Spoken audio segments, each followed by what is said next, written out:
Hello, welcome to Inside Music Curation. We're the team at Feed Media Group. I'm joined here as always by my esteemed colleagues from our music curation team. We specialize in curating music for businesses and helping them integrate it into their digital experiences, a lot in the fitness, health, and wellness side of things. And we get together every month to talk all things music curation, from genres and trends to, business use. And it's summer, it's hot right now, and so is country. So we wanted to talk a little bit about curating country.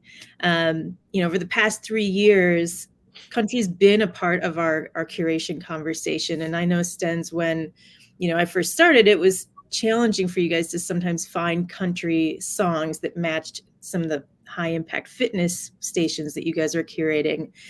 Country's evolved. It's having a moment right now. Tell me a little bit about where we're at country in 2024 and curating with it. Yeah, sure. I mean, I think, when we first started curating with country and fitness, it was a bit of an experiment, to be honest. I mean, I think it was about 4 years ago that we started doing it. And believe it or not, that seemed maybe slightly counterintuitive. And we quickly found that it was anything but. People really liked it. It became a popular offering for a lot of our fitness customers, and so much so that it's become more of the nucleus of what we program, as opposed to being kind of on the fringes, if you will. And so we have it now in our pre-curated stations. So our customers that want something off the shelf that's really cost effective, we have a country version for fitness. We have a country version for general customers that are not in fitness. And then concurrently, of course, fitness has been blowing up and becoming a lot more popular on the charts and on the radio airwaves. And that's due to a number of reasons we'll talk about. I mean, I think one of it is that this whole idea of genre has become kind of gradually more and more deconstructed in the 2020s, to the point where it has still usefulness, but there's a lot of porousness here. And I think younger listeners are less concerned with it. And it's partly a streaming issue, that people aren't necessarily listening by choosing a genre. They're choosing, a favorite playlist or a certain setting to listen to music. And then I think some of it is just smart, music making, where like a hip hop artist might want to broaden out, so they jump into country, or vice versa. So some of this, cross pollination happens that way too. Sorry, just to finish the question. Yes, when it was 4 years ago, there was a lot of slow, amazing, more traditional country music, right? Where you're like waiting for that drum to kick in, if it ever kicks in. And for fitness, that's not going to work very easily. And we're hearing a lot more up tempo country music. I'm actually going to hand it off to Mike. Mike's actually gone country in a lot of ways that people may not notice, besides the bolo tie. He actually moved to Nashville a year ago to represent by way of New York, and then to LA, and now to Nashville. So tell me, kind of on the ground floor, what you're seeing as far as like, why are we seeing more high intensity, country? You had some theories about that were really interesting. Yeah, well, I think howdy, y'all. I think because a lot of people are moving into Nashville from other areas, musicians, producers, songwriters, label executives, publishers, management companies, they're bringing their tastes and their influences to what they're working on creatively. So, we're seeing a lot of, pop crossover, dance crossover, hip hop, certainly, even rock. I was out and saw an artist last night. Her name is Royal Lynn, who was started as a country artist, but signed to Epitaph Records and is making, her music now leans way more rock than country, but it's still there. Yeah, that's really interesting, because it's not just country musicians and country labels that are moving to Nashville. I mean, I know personally, 5 different musicians that have moved there in the last few years that are not country. And so I can only imagine, as Nashville itself evolves, so will country music, as that's, the epicenter. And I know you also had some theories about touring and how that can affect, playing live. Yeah, I mean, I think that, due to, the sort of, really lousy streaming royalties that artists are earning these days, they're making their money on the road, and if they're playing in front of, an excited audience on a Friday or Saturday night. They got to keep things up tempo. And so, what works in front of the audience live, they take into the studio and say, okay, well, we need to kind of, pack this album full of up tempo stuff, which was great for us and for what we're doing, Well, and across genres, right? With TikTok, we're seeing shorter, faster songs. Claire, do you see that as having any impact on country? Yeah, for sure. I mean, it's hard to escape the TikTok effect in any genre. I think especially Dash's song, Austin, is a good example of that, of, a little bit homegrown. And I believe like she made up the line dance for it and was posting it on TikTok, and really helped the song gain traction, and the rest of her work. And, so it's, I think it's, there is a line dance, like the sound is country enough, but is still, has those sort of like, is catchy enough to get played on pop radio also. And so I think that sort of helps intermix the sound, is this sort of like hybridization and borrowing in various genres, whether that is hip hop, even electronic. I was thinking back earlier, even Diplo did his country album in 2020. And so he was a very early sort of like, I'm going to put some, energy into, like, there's a way to sort of integrate these two, like electronic DJ style music and country. And one of the things that has always attracted me to country, actually sort of started my career there in Nashville, and got a feel for this scene back in 2011. And the songwriting scene there is really strong across genres, and it being sort of like a home for musicians and artists in that way. And I think that it is ripe for cross-pollination. So when you get people of different areas coming over there, I also think it's a sort of generational changing of the tides of people who grew up listening to multiple genres and being open to that. And so when Moneybagg Yo wants to do a song with Morgan Wallen, they're like, yeah, like we can do that. Why not? And I think, that, rising tide lifts all ships kind of a thing of leveling up the quality of music and the experimentation. And, there's, I think, less of an old guard that's, at least that people care about what their opinion is about. I think you can both hold on to what people really resonate with as like the heart of country music and the tradition and the history that's there, while also allowing for experimentation that leans more upbeat, which is helpful for our purposes. And but they'll always be home for the ballads as well. When I think you nodded to, pop, right? Like, we're not just putting country songs in country stations. We're putting country songs in pop stations. Pop is popular and country is popular right now. And, whether you're seeing a line dance on TikTok or you're watching Yellowstone, like, country music is showing up in lots of different places, film, TV, online. What kind of other influences are we seeing from that? And how is that affecting the genre right now? Yeah, I think it's interesting. We were sort of talking about there are a bunch of songs being released from both sort of the, new popular guard of the Luke Combs and those people, and some new up and comers for the soundtrack for the new Twisters movie.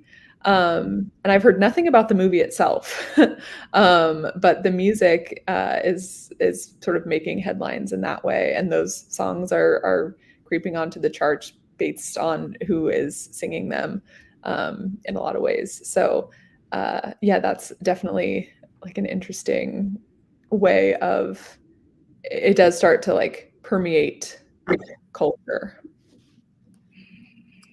I think, and one of the things to piggyback on that is I find noticeable right now with looking at the charts, relying on the charts for some of what we do as curators and picking music, is it's a few things. We see more kind of straight down the middle country artists trending higher on the charts. And we see, kind of path-breaking country artists like Morgan Wallen, who are stylistically adopting a lot of other different elements into his music. And then we also see, pop musicians that'll bring on a country star, vice versa. And I think, so there's a lot of various things happening in the country space. And I guess one call out that I hear that is exciting and interesting, and also can be disarming and challenging, because some of what we do is kind of we categorize music and figure out where they go, and it can make that like a tricky and interesting puzzle. Is that whereas like 10, 15 years ago, some of these crossover or more genre blended country styles, I can't remember the LL Cool J song that he did with a country artist like 10, 15 years ago, and it was like an artist that kind of got stapled onto a music of another style, and it was so conspicuous. Now it is so organically blended, right? Like it's coming, and it's that, I think, from a musical standpoint, is much more appealing, interesting, and in some ways, I guess, authentic, right? Where like it's much more of this stylistic commingling. And I'll just use one example that I already mentioned, Morgan Wallen, but his music, possibly invisibly to mainstream listeners or most listeners, he made his big, One Thing at a Time, his last album that dominated the airwaves a ton in late 2023 into 2024. A lot of those beats are trap beats, which come from hip hop. So it's like a double time beat in a BPM zone of like 140 or so, whereas country is almost always in like around the 90ish zone or 154 zone. That's where it tends to play with its BPM. He was straight down the middle with the trap kind of rhythmic underpinning, but purely country, songwriting, purely country stylistic of telling it, the instrumentation. So you have these things that are so, it's actually just fascinating just to kind of like be witnessing it, much less to be kind of playing with it and figuring out what goes where and, kind of how people might enjoy it. Oh, well done, sir. Thank you. That's the one. Thanks, Nathan, for calling out Brad Paisley. And Claire, I know you had some other opinions about, hip hop and country borrowing from each other as well. Yeah, I think they kind of create a really interesting shared history, as far as they're both genres that really rely on, have elements of regionality, as far as country subgenres and people being really into like Appalachian country or, Southern rock or all those sorts of things are elements in there. Even like, there's kind of a coastal country sound, or, the kind of Kenny Chesney or, beachy style country too. So, there's regionality, I think, that gets shared with hip hop. I think there's a reverence for history within the genre of sort of needing to know who came before you, and honor those influences.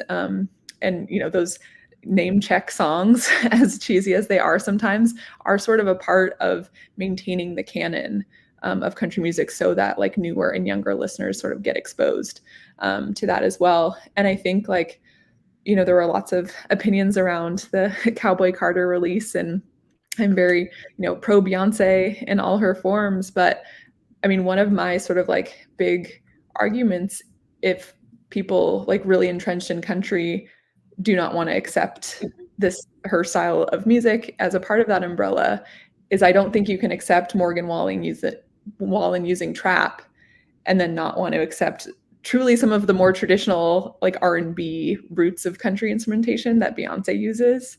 I don't think you get to like accept one and not accept the other in that way. I think there gets to be room for both of those things.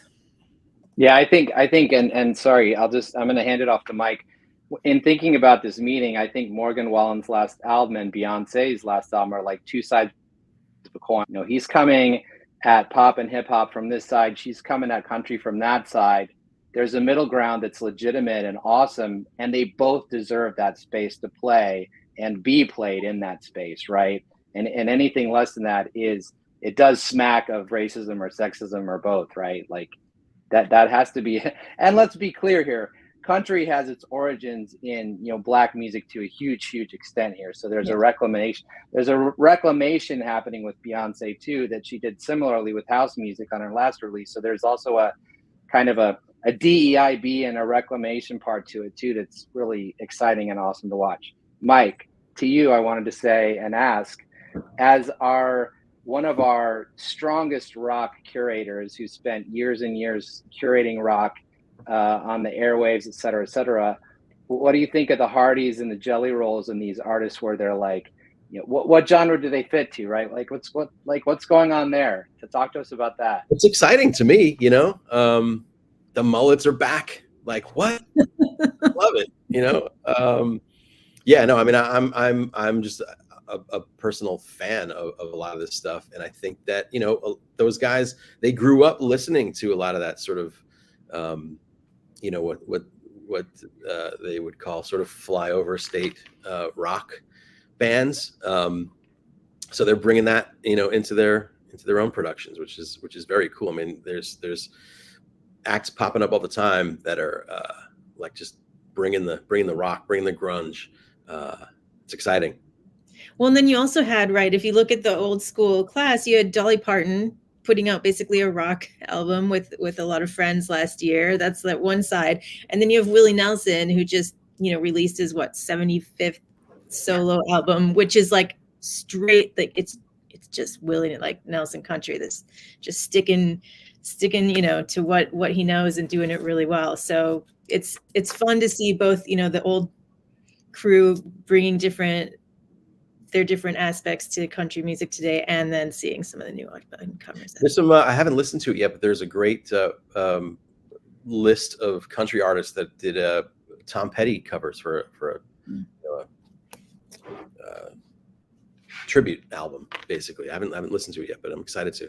Yeah, I just saw Chris Stapleton did an interview around I think he decided to do Wildflowers and just sort of what that song and that album meant to him. And yeah, I think there's so much shared crossover in other music that's popular. And I love that it, in the same way, any sort of collaboration can bring different fans of different styles together. I think it also, we're slowly starting to see signs of it opening up country to broader and more diverse audiences. I think like both racially and then even in sexual orientation. Orville Peck is big in the LGBTQ scene.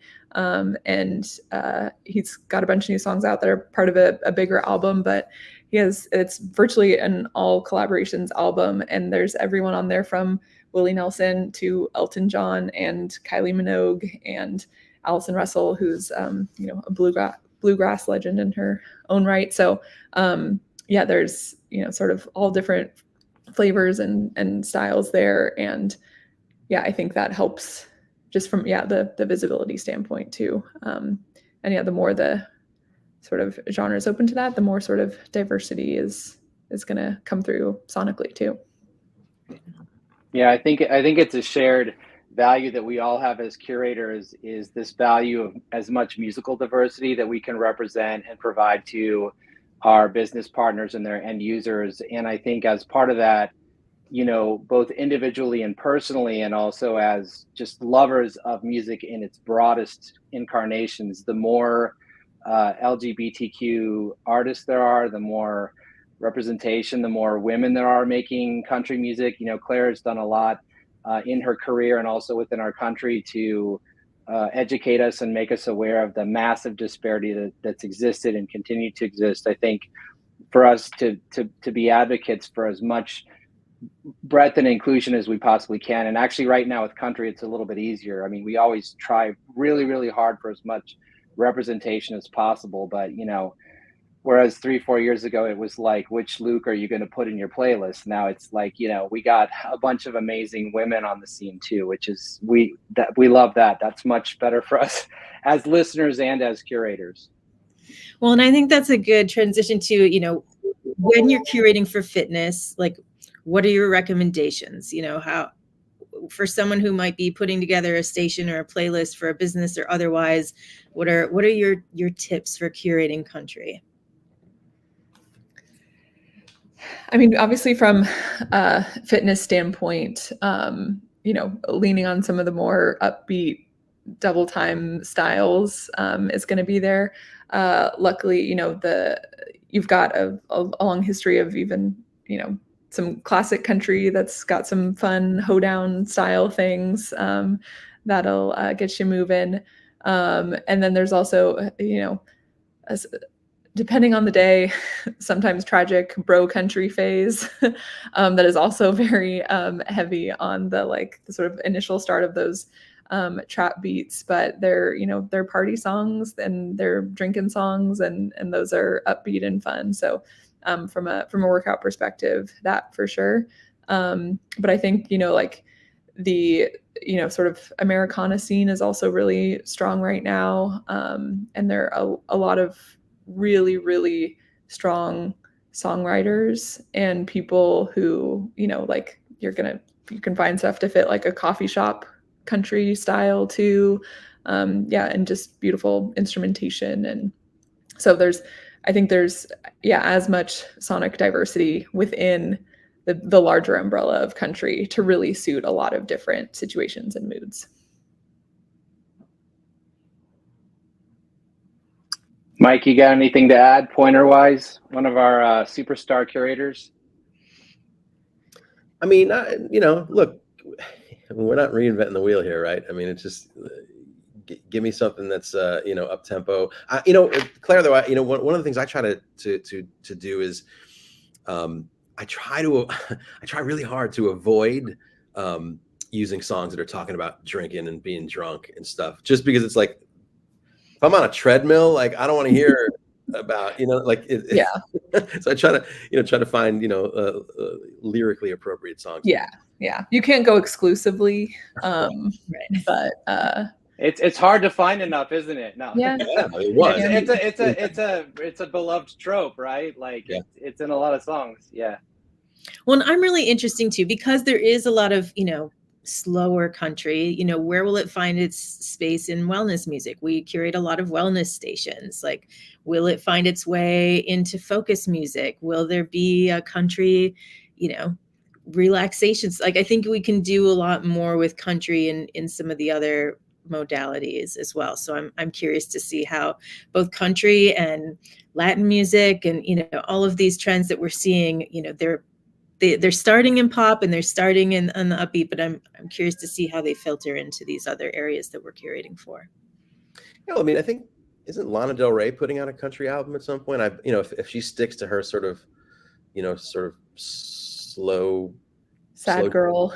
Yeah. I mean, Country. for maybe a yoga class or a cool down, modality. Yeah. And then we haven't mentioned Post Malone, who has been the biggest push, and his album just got a release date for August, I believe. So I think, in my sort of general, as someone who lives on the West Coast where there are not maybe as many default country fans, just because you don't like what's played on country radio doesn't mean you don't like country music. I think that's a big sort of misnomer in what the genre is. It's a part of it, but there's, like I said, just as many different other avenues to find your way into country. So don't knock it till you try it. Yeah, and on that note, I'm old enough to remember. You probably all are, unfortunately, where you're talking to people in your general life. This was well before I was a curator, of like, what kind of music do you like? And it was common to hear like everything but hip hop, or everything but country. And it was like these like conspicuous outliers that were like socially acceptable or kind of like almost like a badge of honor. And it was like, I always took umbrage to the hip hop thing because I freaking love hip hop. And I think similarly, the whole everything but notion is, I think, becoming less prevalent, and there's just more variety, right? And it's like, it's not a monolithic thing. Like hip hop is not if there's this kind of hip hop you don't like, and it might be what's on the radio today, it might be like Future and all that stuff, Drake, and I'm not talking trash. There's a lot of other hip hop out there you might like, and similarly with, country, what Claire just said, like, well, maybe that's not a badge of honor you should be wearing, because like even Beyonce's rocking country, like, she can't, not if she's rocking it, we can rock it, Yeah. Well, and 20 years ago to today, if you're consuming media, you cannot avoid any of these things that are trending. You can't avoid country. If you're streaming movies or shows, like it's everywhere. And so I think that we live in this digital world, and it's watching these genres meld together and expand and evolve, and everything, playing together is a really exciting time, I think, to be around as someone who's into music. I have a quick even anecdote for that. I mean, I used to, obviously as a curator, I listen to everything. I always say, like, I'm less inclined towards metal. There's not a ton of metal music I find myself attracted to, but I love Hardy. Like that is a very fun, and like that's exactly the type of intro that like hybridization can do. Is that, yeah, like I want to headbang to Sold Out with the rest of them. And like that's, yeah, not my normal bread and butter. So that's, yeah, the power of what that can do for sure. Awesome. Any final closing words? I think you guys summed it up really well there. Well, look, if you're a business that is, curating music and providing music to your customers, don't forget about country. And if you're an individual that happened to stumble on this and you don't normally check out country, check it out. Like there's a lot more there than meets the eye. And fortunately, even the stuff at eye level is there's a lot more breadth to it than there even was 3 or 4 years ago. Yeah, true. Awesome. Well, thank you everybody for tuning in. Thank you, curators, for your time and sharing your expertise with us. Again, we're the team at Feed Media Group. You can learn more at feed.fm, and we'll be back here for another episode of Inside Music Curation next month. Thank you. Thanks. Thanks.